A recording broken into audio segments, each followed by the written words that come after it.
Tapping tracking మొదలైంది. ఎట్టకేలకు ప్రధాన నిందితుడు ప్రభాకర్ రావు నోరు విప్పారు. సిట్ అధికారుల ప్రశ్నలకు బదులిచ్చారు. ఇంతకీ ఫోన్ ట్యాపింగ్ కేసులో అధికారులు అడిగిన ప్రశ్నలేంటి? ప్రభాకర్ రావు నుంచి వచ్చిన సమాధానాలేంటి? మళ్ళీ ఎప్పుడు సిట్ విచారణ జరగబోతుంది? ఫోన్ ట్యాపింగ్ కేసులో ఎట్టకేలకు విచారణకు హాజరయ్యారు ప్రధాన నిందితుడు Prabhakar Rao. West zone DCP Vijay Kumar, ACP Venkatagiri Jubilee Hills PS లో ప్రభాకర్ రావును ప్రశ్నించారు. 8 గంటలకు పైగా విచారించిన అధికారులు మొత్తం వీడియోగ్రఫీ తీయించారు. ఫోన్ ట్యాపింగ్ కేసులో ఇతర నిందితులు ప్రణీత్ రావు, భుజంగరావు, రాధాకిషన్ రావు, తిరుపతన్న ఇచ్చిన స్టేట్మెంట్స్ ను ప్రభాకర్ రావు ముందుంచి ప్రశ్నించారు. ప్రభాకర్ రావు స్టేట్మెంట్ రికార్డ్ చేశారు.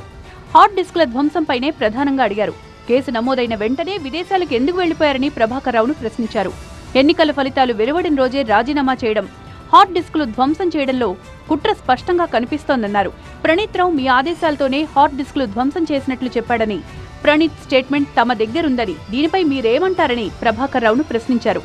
సాధారణ ఎన్నికల్లో బీఆర్ఎస్ పార్టీ అధికారంలోకి రాకపోతే హార్డ్ డిస్కులను, ఇతర ఆధారాలను ధ్వంసం చేయాలని ముందే ప్లాన్ చేశారా అని అడిగారు.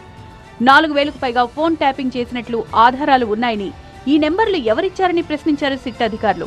హైకోర్టు న్యాయమూర్తుల ఫోన్లు సైతం ఎందుకు ట్యాప్ చేశారు, ఎవరు ఆదేశాలిచ్చారని అడిగారు. స్పెషల్ ఆపరేషన్ టార్గెట్ టీంను ఎవరు చెప్తే ఏర్పాటు చేశారు, దీని వెనుక గత ప్రభుత్వ పెద్దలు ఉన్నారా అని ప్రశ్నించారు. ఉప ఎన్నికలు, సాధారణ ఎన్నికల సమయంలో విపక్ష పార్టీల నాయకులు ఫోన్ ట్యాప్ చేస్తే టాస్క్ ఫోర్స్ పోలీసులతో డబ్బులు సీజ్ చేశారా అని ప్రభాకర్ రావును ప్రశ్నించారు. శ్రావణ్ రావు ప్రైవేటు వ్యక్తి అని, అతనితో ఎస్ఐబికి సంబంధం ఏంటని ప్రశ్నించారు సిట్ అధికారులు. సిట్ అధికారులు అడిగిన ప్రశ్నలకు తనకేం సంబంధం లేదని తెలిపారు ప్రభాకర్ రావు. హార్డ్ డిస్క్ల ధ్వంసం రాత్రి 8:30 అయినట్లు ఛార్జిషీట్లో ఉందని, తాను సాయంత్రం 4 గంటలకే చేశానని చెప్పారు. రాజీనామా చేశాక తాను ఎందుకు ఆదేశాలిస్తానని ప్రభాకర్ రావు వివరించారు.